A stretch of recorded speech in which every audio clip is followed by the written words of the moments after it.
All right, guys. I think we're live. I hope we're live. I know these intros are always tough for us. Getting a little confirmation here. We are live. Unusual 1 p.m. here at the Craft Emporium. A little different scene here. Impromptu, one of the greatest days of my teaching career. Cody Sigrist, do you agree? Cody Sigrist. Sigrist, yep. Sigrist, I know your name. Can you beat finding out at 11 o'clock that you're going home for the day? You know, I lose, 3 of my 6 groups to going home, so that's a heck of a day. The only way you can beat it is if you're not a spring sports coach and you still got to hang around. Back for pictures at 4:45. Got to hang around with some responsibility. There was rumors that this water main break was going to put us down for a week.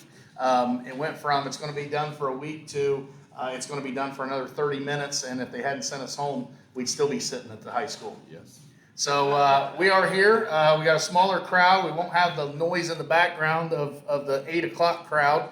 We found out that the afternoon crowd's a lot quieter, a little more tame, but I'm sure it'll pick up here as the boys start rolling in. We want to thank Top of Ohio Radon. Certainly always want to start by thanking our sponsor, Paul Newland. He is looking to come to someone's house. He's still got his eyes on Russ Hogue, Coach Russ Hogue. He's got possible dangerous levels of radon at his house in Jackson Center. They call Jackson Center ground zero for radon, what the Wikipedia page says. So you need to get Paul, call 937-935-2806. Let him come out, test your radon, find out if you have an issue. If you do, it's an easy fix, relatively cheap. He can get you right, and you won't be sucking in that dangerous radon, the second leading cause of lung cancer. So we are here with BHS. What is your title with BHS Track? I would guess I'm just the assistant coach, but I coach the A little more than that, though. Sprints, jumps, and hurdles, and relays. Would you call yourself an associate head coach? No, absolutely Josh not. Jones is the associate head coach now at BHS. Does he do paperwork? I don't think he would. Well, then we have the same thing. Okay, so you are the assistant coach, but you guys in track do it a little different. Mm-hmm. You're not just, you're in charge of some things. Yep. And maybe you're not comfortable answering this. Are you the coach in waiting? It depends on who's doing the hiring, but I would eventually be okay with being the head coach. Will Ben Davis ever retire? Well, between Ben Davis and Larry Young, you have 94 years of coaching experience, so time will tell, but I don't want them to be gone. You don't want them gone. So the track, you do have an interesting setup. Track is probably unique to all the other sports in high school, that you truly have totally different sports all in one team. I mean, what is good for a discus thrower really has nothing to do with who's running the mile. So you guys at BHS, and anybody that's listening to us knows the history of BHS track and field, which is definitely one of the more accomplished sports at BHS historically. The boys in particular, but the girls as well. But the boys have a really, really rich history going back a long time, and we'll get into that later. But you mentioned Larry Young. Larry Young is your stepfather. Yes, he is. Larry Young, longtime Bellefontaine educator. I would guess Larry is he from Bellefontaine? He is from Corey Rawson, Ohio. Okay. In Finland. He was Home of Corey Briggs for a minute. Corey Yeah. Briggs coached their football team to a 1-9 record. Corey Rawson, I want to say they're like the Hornets. Yes, they are. Yeah. Small school. Very small. Northwest Ohio. So I'm going to guess Coach Young comes to Bellefontaine in like the mid-70s. I believe it was 73. Okay, even early 70s. Yeah. So he looks pretty good for his age. That dates him a little bit. Yeah, he's at least 107. Right. He was the head football coach from, I want to say, like 77 to 82, somewhere in there. I think it was 5 years. I think it was 4 years. Okay, 4 years. I think so. And he gives way to Chuck Asher. I believe Chuck Asher comes as the athletic director at some point, and then Coach Young steps down. At what point does he start doing the track and field stuff? It's tough because he doesn't like to talk about himself or what he's done or anything like that.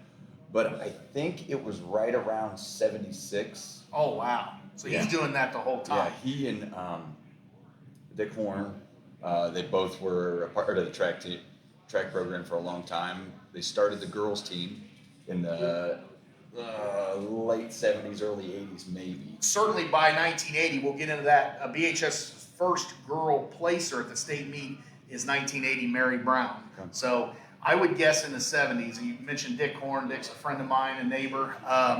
Dick was coaching track at least in the mid 60s. I want to say about 66, because he's the head coach during the Jesse Williams years. I'm not saying he may not have been the head coach. He was a coach. Now, was Larry the head coach for a while? Yeah, he was the head coach up until somewhere between 80 and up until 92, when he left to be a principal at Urbana. Does Davis take over at that point? Davis takes over, and so when we say Davis, we mean Ben Davis. Ben Davis is now, I mean, at this point, a long, long time. I want to say Ben comes to Bell Fountain probably in like 82 or 83. 86. 86, okay. He's a year younger than Jeff Adams. Okay. Yeah, I would have put him a little older than that. So then he's an assistant until the early 90s. Larry leaves. Ben takes over. So now Ben's been the head coach now for right around 30 some odd years. Mm-hmm. And he has always been boys and girls. Correct. And he still is boys and girls. Yep. Mm-hmm. So you've got Davis. We mentioned him, long time, 30 some year head coach, boys and girls. You got Larry Young, who is now, 40, almost 50 years, going on 50 years. You've got yourself, who now you've been around 13 years. 13 years. So you're a 2008 grad, mm-hmm. and you come back pretty much immediately after college. And so you're here in what, 12? I think my first year was 12, 13, or maybe 13, 14. I volunteered a little bit. And you coach track immediately? Yes. Jim Robinson, yep. who has been around as long as I have, and then more. What do you think? Early 2000s? Okay. Yep. So now you're talking a quarter century.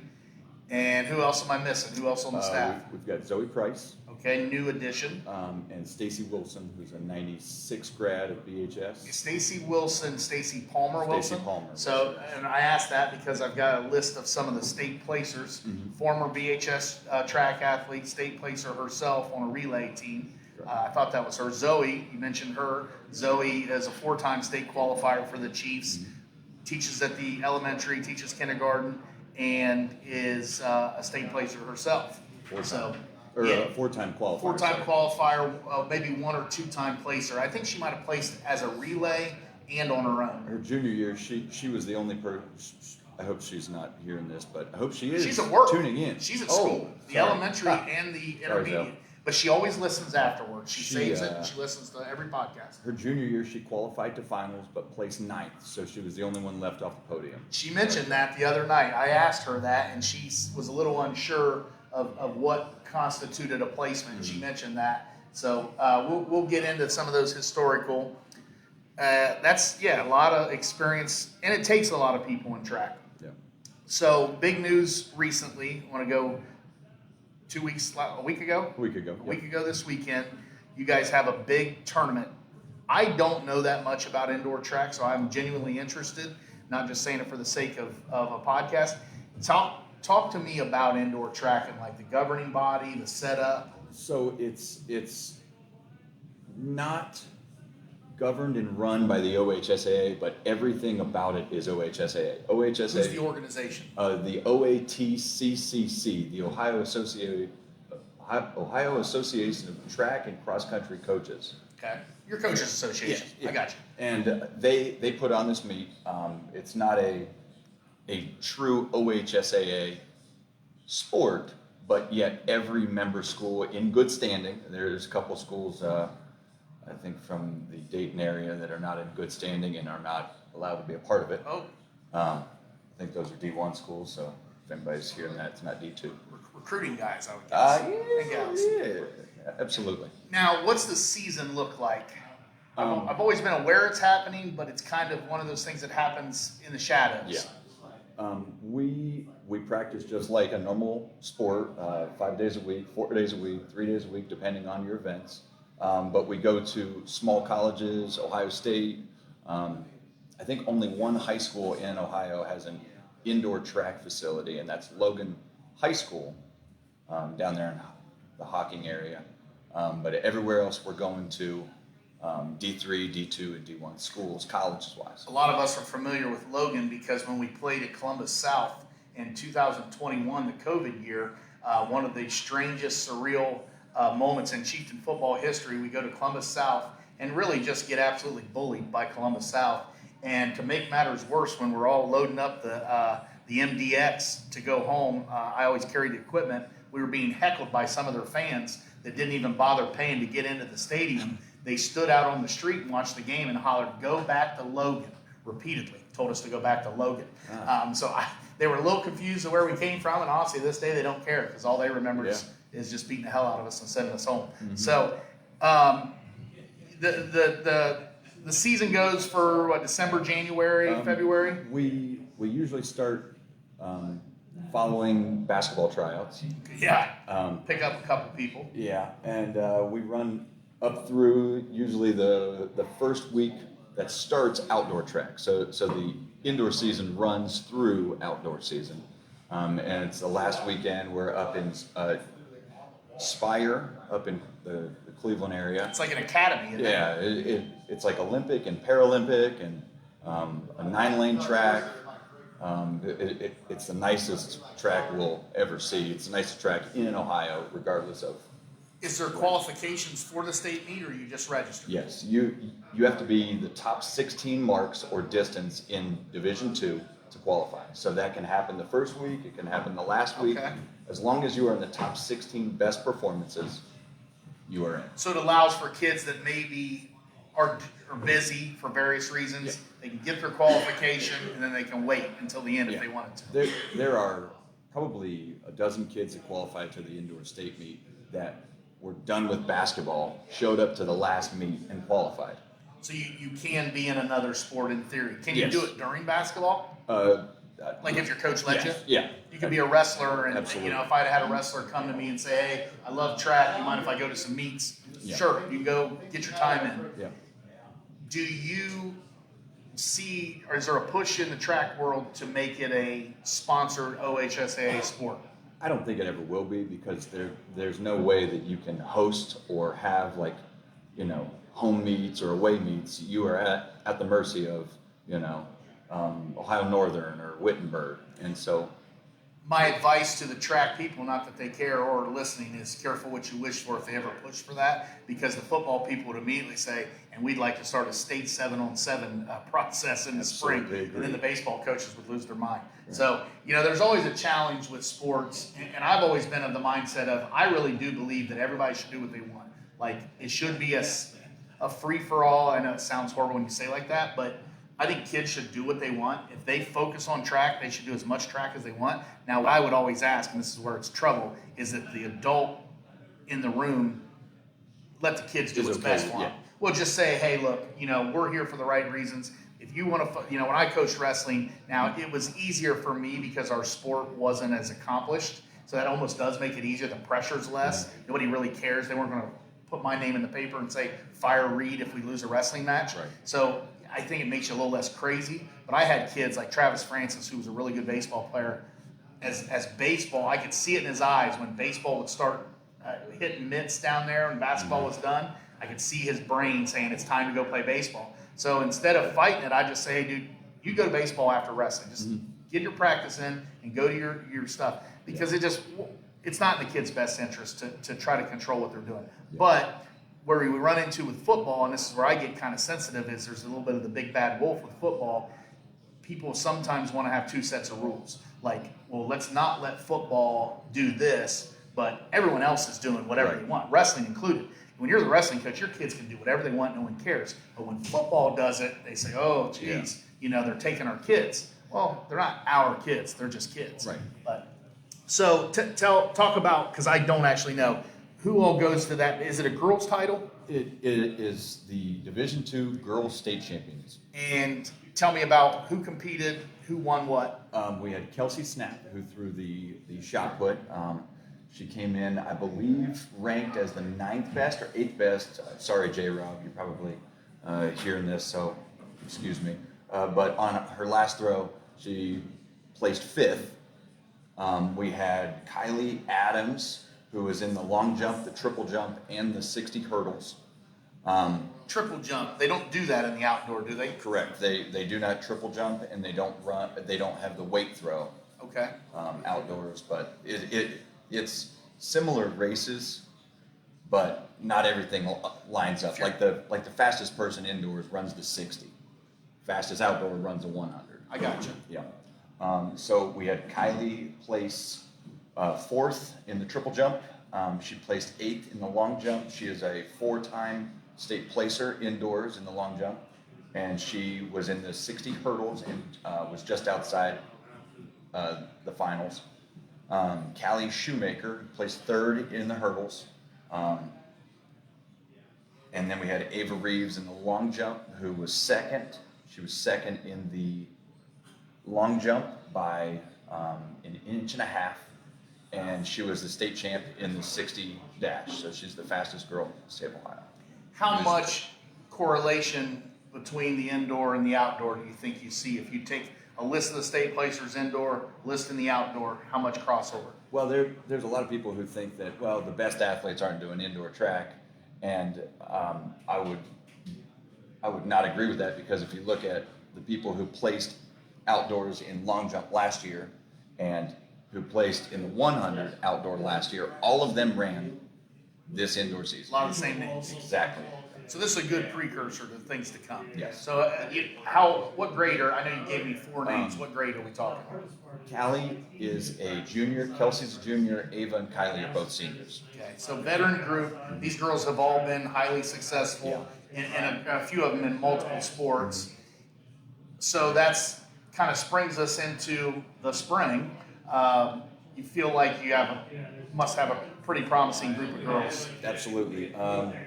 It's tough because we have a lot of new first-year track kids. Not really sure. I mean, the first few weeks, it's tough to even know, is this person going to run the 100 or the 400? Is this person maybe going to go with distance, but their friends are all doing sprints? So I think we have 37 girls, and I believe 19 are sprinters. It's the first time in my career that we've had more girl sprinters than boy sprinters. 37, is that a average number, good number? It's low, but It doesn't seem low. I mean, it doesn't sound low. So you usually have 40 and 50 girls. Okay. Usually 50 is when we're like, oh, that's a big team. Right. But there's a few that still, come from the winter sports that we give a week off so that they can rest and recover a little bit. Now, so I heard sprinters. Ava Reeves certainly is short distances. Mm-hmm. I heard field events in snap.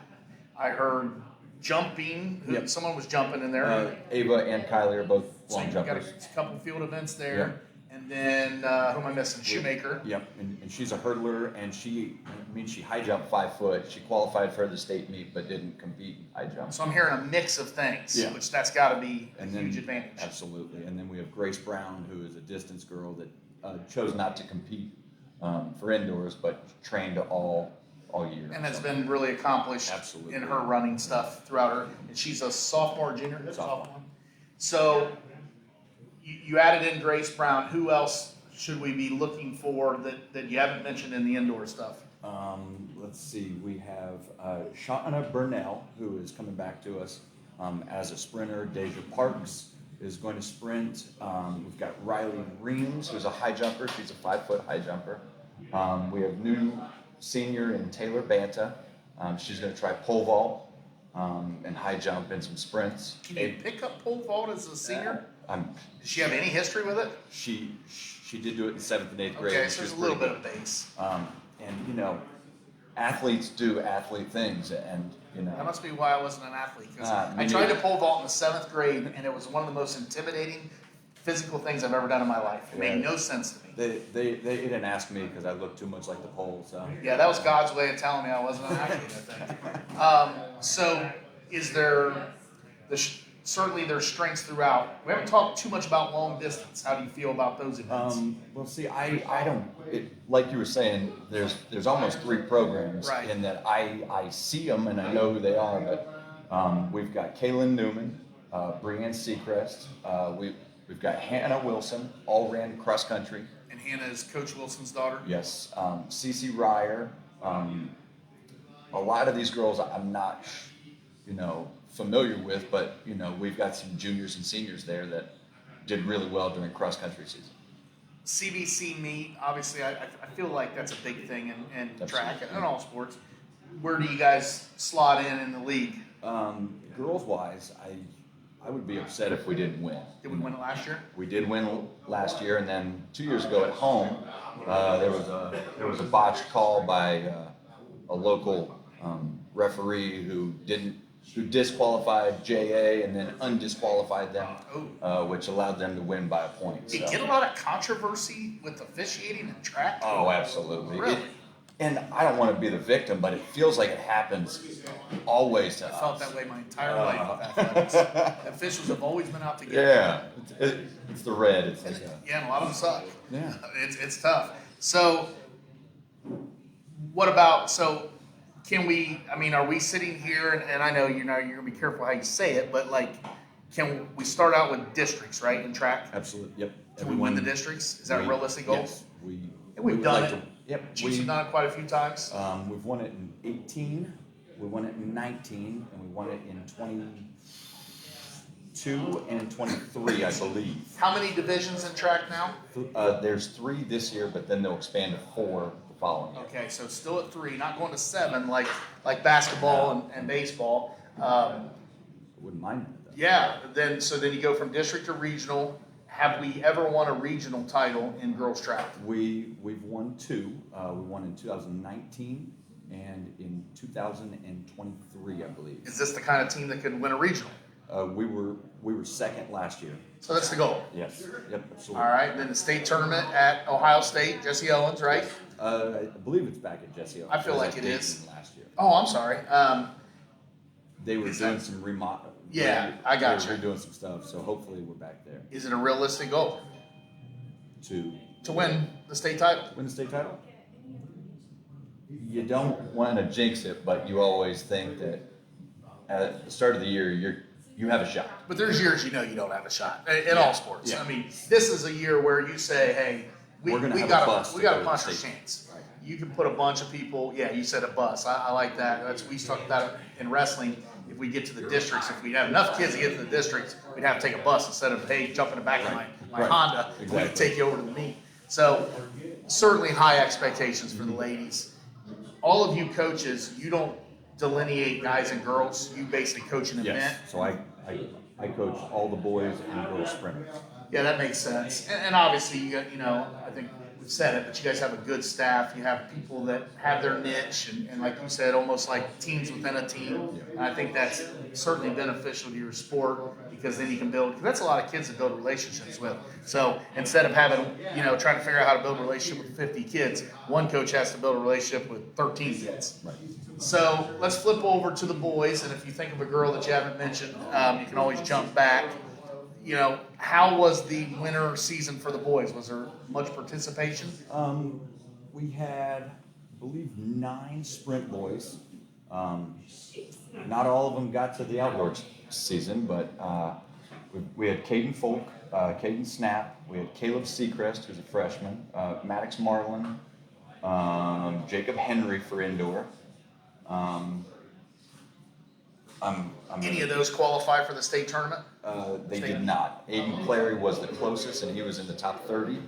So Clary comes with some credentials. We've yeah, talked he about him on here since football. He was really highly touted last spring at Riverside, correct? Yes. State meet? Yes. In the shot and disc? D3, I know for a fact he was there in disc, but I'm not sure. He's going to do both for the Chiefs? Yes, and he even asked me yesterday if he could sprint, so. Which I would guess he's fast enough, right? We've never cut a single kid for track, so. Right. Come on. And, it's interesting. That's one thing. I know very little about track as far as other than just from a distance, but that puzzle piece has got to be constantly especially if you're really good Right. and you got good kids that can do multiple things and somebody gets hurt, I guess that changes everything, right? Yep. How can we put together this best roster? And fill 17 events. Right, and then you get, I would guess, and maybe tell me if I'm wrong, you got a guy that maybe, or a girl, you say maybe she or he shouldn't do this 4th event. Is it 4 you're allowed to do? Yes, 4. Because that event's not quite as good, and maybe they're going to be a little slower in this event. Is there ever a conversation about where the events fall in the schedule? Yeah. they're going to run the 100 here, and then they're going to follow it up with the 200. You know what I mean? Like, hey, they're too close together. Let's not do them both. It's so tough because the sprint events of the 110 hurdles are followed by the 100 and followed by the sprint relay. So if you get somebody like Caleb Sigrist who can hurdle, sprint, and run the 4x2, he's done with 3 of his 4 events in a half hour. That can't be And ideal. that's never something we try and do, and you hope that Try to do 2 or 3 instead of 3. Kids usually load up on 4, but with my kids at least, there's a long enough break, and there's some field events that you go easier on the legs and you spread them out a little bit. Why don't they mess with the schedule to try to, split that up? Is that a thing? Like they can throw in a long distance in the middle there to break it up? It's always the 110 and the sprint hurdles, the 100, the 4x2 mile, the 4x100 relay, which everybody loves, followed by the 400. So when Coach Egler, Sean Egler, ran a 4x1, he wouldn't take his spikes off. He'd go back around and line up for the 400. That's every meet? Every meet. Everywhere you go. You go Everywhere to a tri meet at Riverside, it's going to be the same order. Well, we do have relay meets where they are only relays, Right. but in a normal meet, yes, it's 4x1, 400, 300 hurdles. So you've got 3 sprint events that Caleb Seacrest and Jacob Henry, if he did outdoor, would have done. So you're losing Jacob. He's not going to do the Yes. outdoor. And how do you feel about the boys' numbers? Boys, we got some work to do. Like normally we show up and we say, we're probably going to compete for a league championship. And the boys are going to, but it's going to be tough with London and JA. So a lot of the same teams that are good in Yes. the other sports. I've always felt like track in some ways, and I don't mean this offensively against track coaches because that's not what I mean, but a lot of times track is a reflection of your other sports. Like if you have really good football team and a really good basketball team, it generally means you have good athletes. Yep. And good athletes make up good track team. Now, certainly skill, and where you really get kind of funky is the long distance and then the field events, because that's probably maybe a little more skill-based, would you say? Like throwing the discus is more learned than born, whereas in running 100 meters, I mean, the fastest dudes are the fastest dudes. And that's 100% true. Like, I can maybe help you cut off a half a second a year at best. Right. And that's if you're slow. But as you get faster, like the difference between Sean Egler having to run 11.1 and 10.9 is a huge difference that, a lot of things I can't control. But J-Rob could throw 20 is it meters? 20 feet. 20 feet on a guy's discus by fixing a mechanical flaw. Yeah. And just being strong and athletic doesn't make you be able to know how to throw a discus. Mm-hmm. So, would you agree, though, that a lot of times you're a little bit at the mercy, like your best stretches in track historically coincided with some of the other fall and spring or fall and winter sports being up? Oh yeah, absolutely. To not connect those dots is to really try not to and not see them both, because look at when we won the district in track and field in 2007, and then 9-1 football team. yeah, and then followed that up with a regional second place in track, and A lot of the same guys: Keith Morgan, Jeffrey Rollins, Sean Egler, Chris Lowe. A lot of the same names that we're doing in the fall. Colin Rockhold, yeah. Well, so girls, high hopes. Boys, you still feel good about. Maybe tempered a little bit. Not probably going to win the state title this year in boys. That's just. How do you feel about the health of the program? Middle school. We don't have to get any names or anything. You feel like you're trending in the right direction? I think the numbers in the junior high program are north of 70 right now, which is great. If you have a good junior high program, like that's half the fight, is getting them to enjoy. It's crazy to think. If you can get them to enjoy running or enjoy showing up, that is half the fight, because once they get into track, very few of them hate it. It seems from a distance, it seems a little chaotic, Yeah. which as a coach stresses me out. As an athlete, I think I would like it. I mean, there's got to be a little more wiggle room than, say, football. If you're a football guy and you're an offensive lineman, because that's what I coach, you pretty much know what your practice looks like, and it's relatively miserable at times. Yeah. Whereas in track, it feels like there's some wiggle there. Yeah. Masses of people going in the same direction. Well, you get the craziest assortment of people, like high GPA, great kids, they're in all the sports, and then you get every kid who's on the ISS list or suspended. Heard there was a track team and wanted to check it out. Absolutely. You know, if you get caught by all the cops, you probably should join the track team. That way you're a little bit faster. Right. So It is chaotic. I mentioned earlier that I do think that the track and field program at Bell Fountain is historically one of the school's best sports. I think in the area, certainly in the last 30, 40 years, you'd say Bell Fountain is, you know, there's some good track programs. Certainly West Liberty Salem's really good in a different division. Benjamin Logan at times has been pretty good, especially in boys, it feels like. Maybe not quite as much the Lake. I don't feel like they've been as strong historically. They all have good kids. They usually have really good kids and a few events. Riverside, kind of in the same boat, you know, have some good kids, maybe not the program. Now you got Calvary. You know, we never really talk about them, but they've been getting more and more kids every year. I don't know much about their competition level, but you'll see them at some point, Yep. right? We always, during our dual meets and tri meets, they're always there. You know, Coach Davis, being a Calvary teacher, tends to try and help them out and bring them aboard a little bit. I always tend to look back at the history. I mean, it's just, I don't know, it's something that I've always enjoyed. And I dug in and I lost my notes. In the euphoria of being let out of school early, I left my notebook that had every state placer. I do feel like I know a lot of our state placers, a lot of state placers at Bell Fountain High School. I don't know that people, you know, these are things that people know. In the boys, what intrigued me was when you look back, the first state placer, I guess this is news to you, is 1942, a guy named Bob Mason placed third in the discus. Bob Mason is a BHS Hall of Famer. I believe it's Robert on the thing. Bob, I believe, was a football player as well. I don't know if he did anything in the winter. I think the state track and field meet goes back to the 20s in boys, I believe. Coach Young was probably there. yeah, he was in it. And then, so we go a while, the Chiefs go a while, till 1968, and that is the legendary group of guys that includes Jesse Williams, Gail Clark. A name that some people may not know, or some people have forgotten, is a guy named Mike Breston. I don't know if you remember a guy named Steve Breston, who played for Michigan and played for the Arizona Cardinals. Well, his father is Mike Breston, who's a BHS grad, and he placed third in the 100 in 1968. Now, there's a relay team, and this is where track gets interesting. It was the 880-yard relay team. Okay. And this leads to a conversation about Jesse Williams.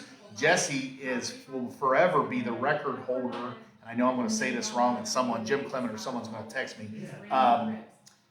He ran not the 100 meters. I believe he ran the 100-yard. Yeah. Does that sound right? Yep. Whatever his record is never going to be broken. Correct. And it's hard to say, well, this is faster than this. Right. I'm sure there is a formula, but it's a different race. It's 10 yards shorter. Mike Breston, Mike Hassel, Jesse Williams, and I don't have the fourth name. There's a fourth name, and I know it's a name that's kind of off the beaten path. They placed fourth in the, I don't know if it was the 4x880. The 4x220. Yeah. So, yeah, that makes sense. Those guys were sprinters. Then there's kind of a gap. So I was a little surprised that BHS didn't have more placers in the 60s and 70s. But I also think there was one division, two divisions maybe. I believe there's two. So tougher. Yeah. And that's something we didn't mention that. You've lived through this. BHS finds itself in Division I in track way more than. It feels like we are the line. We definitely are the line. Now, when you go to 4, I would guess that ends. I would hope. Yeah, we'll be staying solidly in 2 unless. Your senior year, going back, you're an 08 grad Yep. with Sean Egler, Keith Morgan. Davis has told me for years that that's a state championship roster. if it's in D2. Right. You have much memory of that as far as times and stuff? Well, luckily I got to watch a lot of those meets, not being on those relays and things like that. But yeah, we bumped up to D1, and we still qualified 2 guys to the state meet in the 100, Sean Egler and Keith Morgan. We would have qualified the 4x2. The year before, we ran the fastest non-state championship team I think I've ever seen, and that was 127.66, which is faster than most colleges run it. We had Jeff Rollins in the 110 hurdles. We had Jeff Rollins and Brett Meadows in the 300 hurdles. We had Micah Hatcher in the mile, the 800. We had a 4x8 team. Blake Price in the 2 mile. That's Coach Zoe Price's brother. Our 4x4, 4x1. Sean Egler in the 400, which was his 4th year qualifying to the state in the 400, and the 200. It is easily a state championship team if we didn't have to face Wayne and Trotwood. It's just such a big difference between running against Wayne, Centerville, Trotwood, and Ben Logan and Indian Lake. And Yep. no slight to them, but so there's a gap there. No state placer. I'm sorry, there was one state placer in the 70s. 1975, Mike Gould, who is more known for his basketball prowess, placed 4th in the high jump. And then we go into the early 80s. Ed Jubei-Bresson, who a lot of people know, placed 6th in 83, I think. I wrote that down off memory, in the long jump. Then you get a group. You start getting into Jeff Adams. Mm-hmm. Jeff Adams, I would say it's safe to say, is the most decorated track athlete. Maybe with Keith Roberts, probably. Okay, so Keith has 2 state championships, Yep. and Jeff has 1 and 2 runners-up. Is that Yes. correct? Oh, yeah, no, that's pretty. Yeah, I mean, maybe Keith is. It seemed like Jeff was maybe over a longer period of time. It felt like his sophomore, junior, and senior year, he was like finishing really high in multiple events. Yeah, junior year he was a state champ in the 800. I believe his sophomore and senior year he was the mile runner-up. And I believe if Larry Young is tuned into the podcast. Is there any chance that Larry Young is tuned into this podcast? No. That's what I thought. I don't think. Does he have a cell phone? He does have a cell phone. Okay. Doesn't have Facebook. Well, then he's out. He's out. But my mom might help him. Okay. So Jeff Adams, as a freshman, didn't run track. I believe he played tennis. Oh, wow. Yeah. Yeah. Well, he made the right decision. Is flip over to track. We're thankful for it. Matt Haley is a guy that people don't talk about. 1984, I believe. He placed 5th in the long jump, and then he's on a relay that includes Coach Rich. Is Coach Rich not coaching track anymore? Not this year. So Coach Richard Bethel, who was actually at the forefront of that water main break today. Yeah. Thanks a lot. Well, yeah. What I would like to say to Coach Rich is slow down. Right. You could have. There was reports coming out about 10:30. This is the worst water main break we've ever seen. That the lake addition is under a foot of water. It's the actual and lake addition. We'll see you on Monday. And we went from that to, hey, water's back on, and actually track practice isn't even canceled. Yeah. So, but Coach Rich, who was super fast. I mean, he's the epitome of those early 80s track School record. football. The 4x1 places 5th, a guy named Tim Watson. That's a guy I don't know, but Dow McDonald talks about him. Tim Watson was a lot better football player than maybe history knows. And then Chris Carabo, which Chris Carabo had to have been a freshman. And I almost was struggling with the math there. There's just no doubt he was a freshman on that 4x1. They placed 5th. That is the fastest split that Larry Young has ever tracked for Matt Haley. He was tracked at a 9.2 on his leg of the 4x1. So you're even have someone that's just hitting each leg. Mm-hmm. And that was at the state meet, you're saying? I believe so, yes. So, I mean, they're almost saying, like, Matt Haley, he It was came the through. fastest split. Well, he got the exchange late, which Larry Young still kicks himself for screwing up the steps, but 9.2. Wow, yeah. And then 1990, and these are some names that aren't as familiar with me, a guy named Ty Cook and Keith Easton, but then Kurt Wilson, who's CJ's father, and a guy named Terry Turner, who has since passed away. Unfortunately, Terry is Scott Turner's older brother, or older or younger, maybe younger. Scott was our PO for a long time. Terry was a really good athlete, and we shared some stuff that he did in basketball. He was like game-winning shot type deal. Big-time athlete for the Chiefs in that era. And that's really a really athletic period about Fountain High School, the late 80s and early 90s. Then I've got Jarrell Johnson, who I've been stumping for it to get in the Hall of Fame. Darrell Johnson is a state runner-up and a state third in the long jump. Mm-hmm. I would guess in a top 10 list of all-time Chieftain track guys. Would you agree with that? Probably top 3 or 4 best athletes in school history. And I really, and I'll keep saying this because I only answered a Top of Ohio radon, and I know that Paul supports anything I say. Darrell Johnson needs to be in the BHS Hall of Fame. The athletic career that he put together, it's really not even debatable. You could argue Darrell Johnson, a top 5 male athlete at Bell Fountain High School. Yep. And, I know there's, and people want to make a decision and then not talk about it.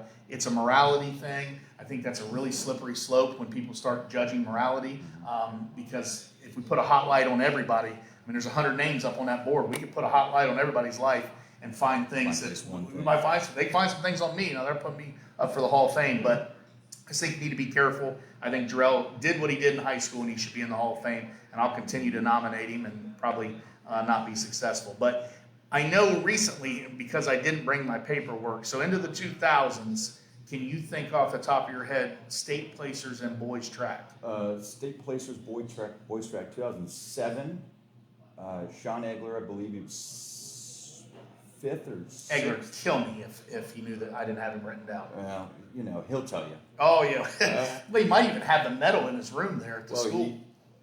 From his junior year, when we were 2nd in the regional, he may or may not still have the trophy. It's the only trophy that's not in the showcase. Well, I've been hearing this story for the first time. I guarantee he's got that trophy. It's in his office, probably hung up on the wall.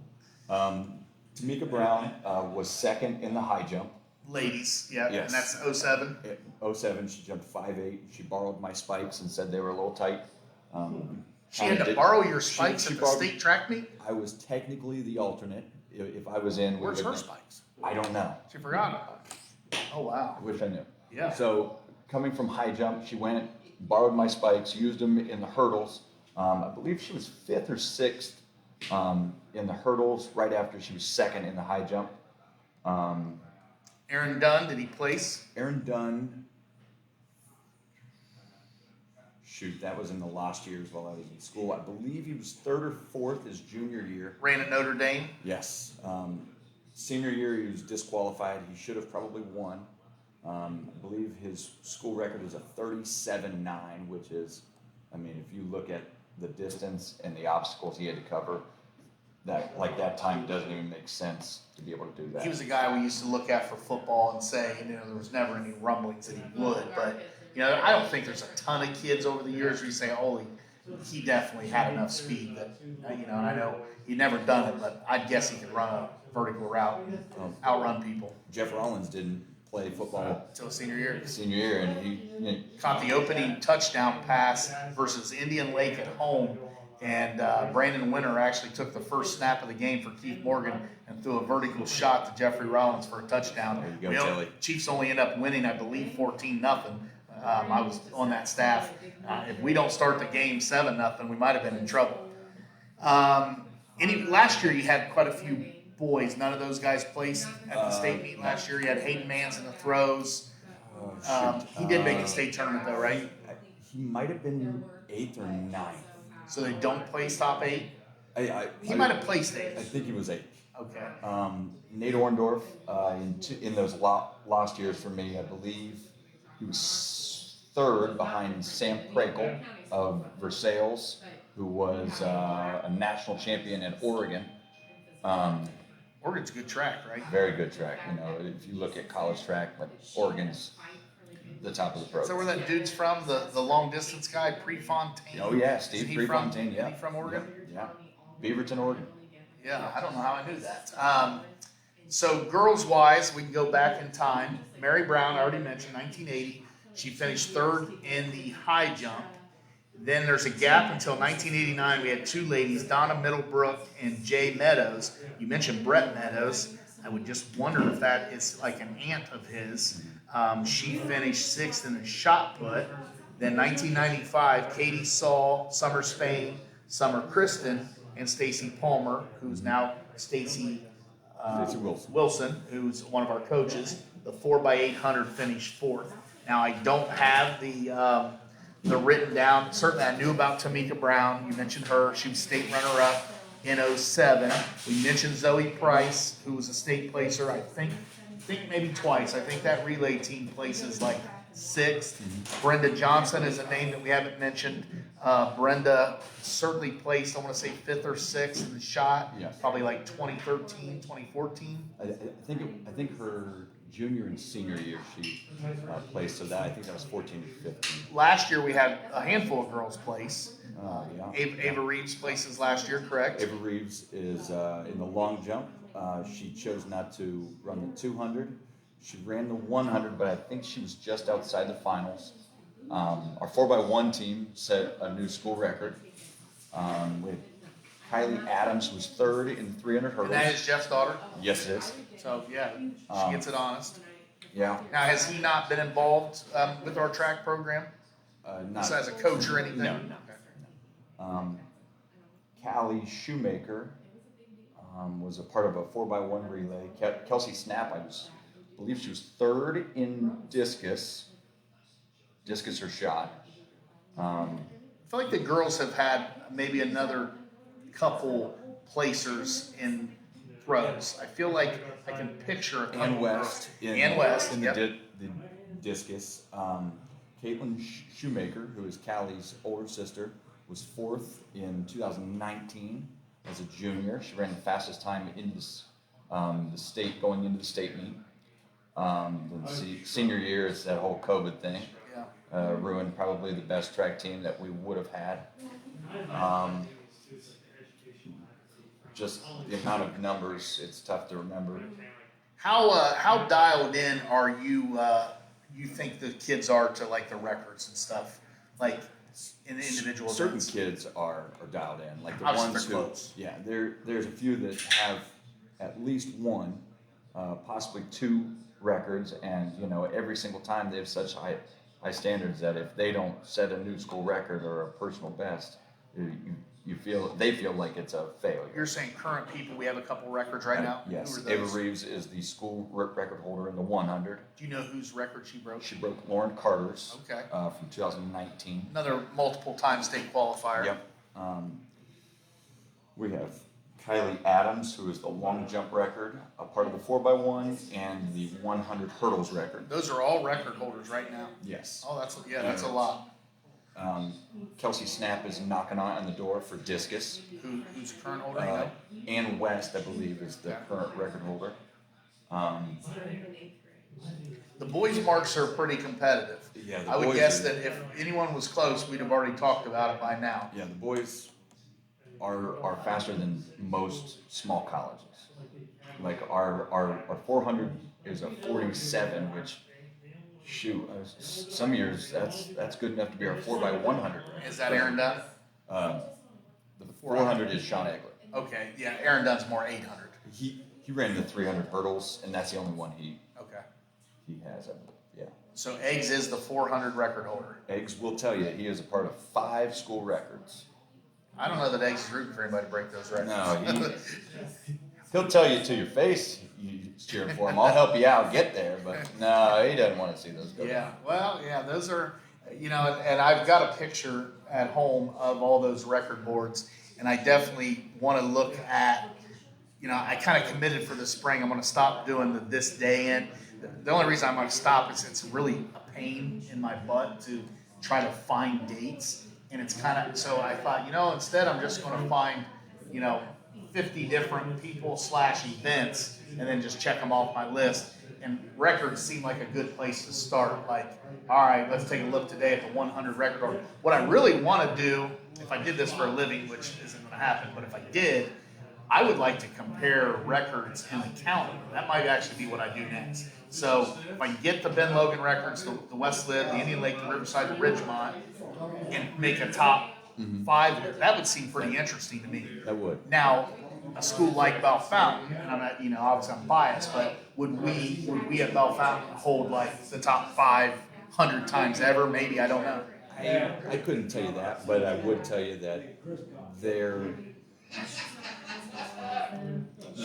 the top ones in each would probably be all red and black. West Liberty would probably do pretty well in the distance. In the distances, yeah.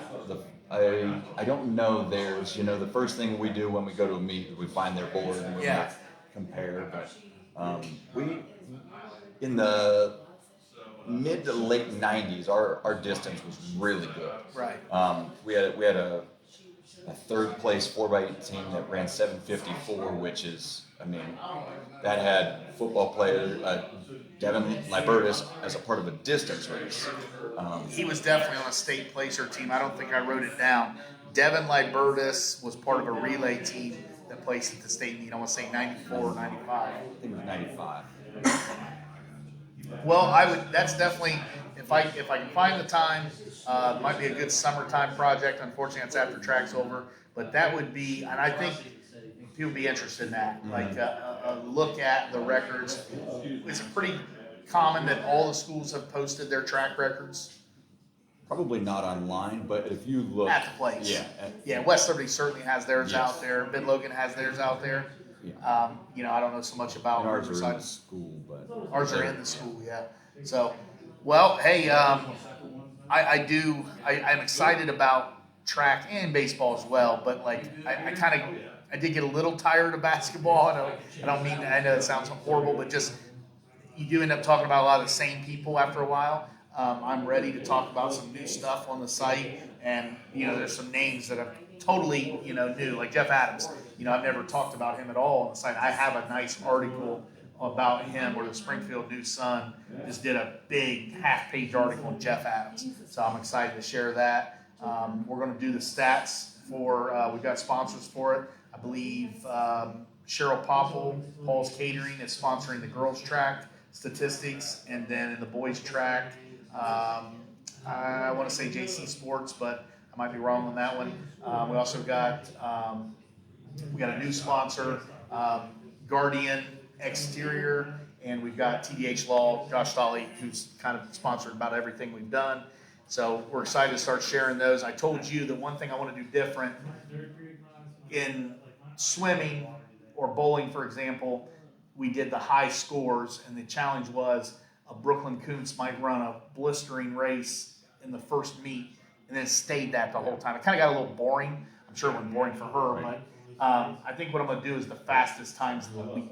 Now the question is, how well do I get coaches to submit their stuff? You guys are submitting on, how many of those meets are just on that? on the mile split or split the athlete.net, they should all be on one of the three sites. So I got 3 sites to go to. Now, does that include all the schools? Like even a Ridgemont will be on there? Yeah. Even like a little piddly tri-meet will be on there? Assuming that they did all laser timing. And if they're hand timed, they don't count for much unless you're talking to Coach Rich about his 100. So, I don't know how much I'll be delineating between hand time and laser time. So whatever time I get,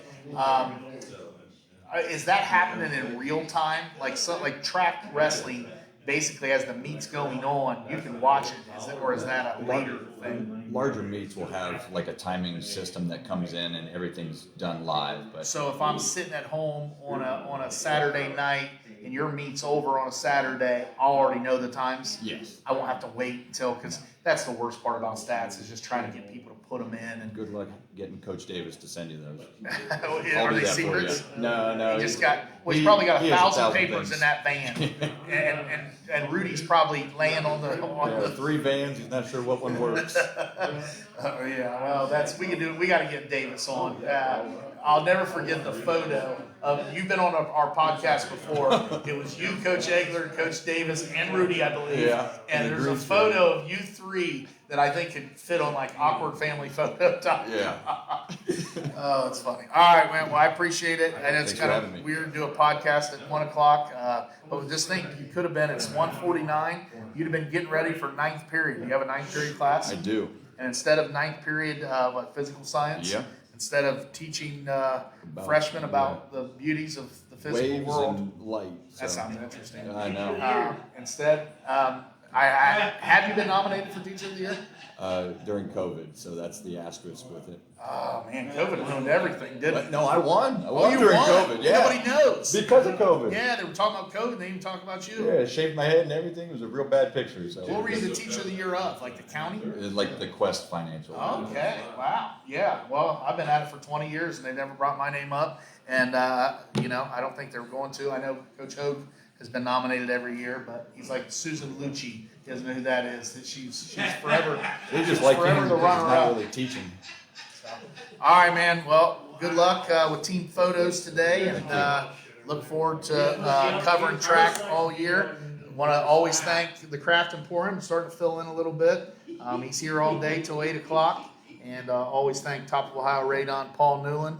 We'll be off next Thursday. We're going to be celebrating the NCAA basketball tournament, so we won't podcast next Thursday. We'll be back in 2 weeks. We've actually got a couple people scheduled. Mark Brunswick is on. If he doesn't cancel on us, the Mark Brunswick is going to be in the Craft Emporium in 2 weeks. Get here early. And yeah, it should be a sold out show.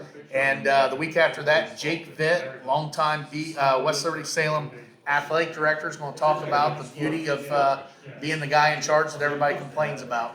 So see you next Thursday.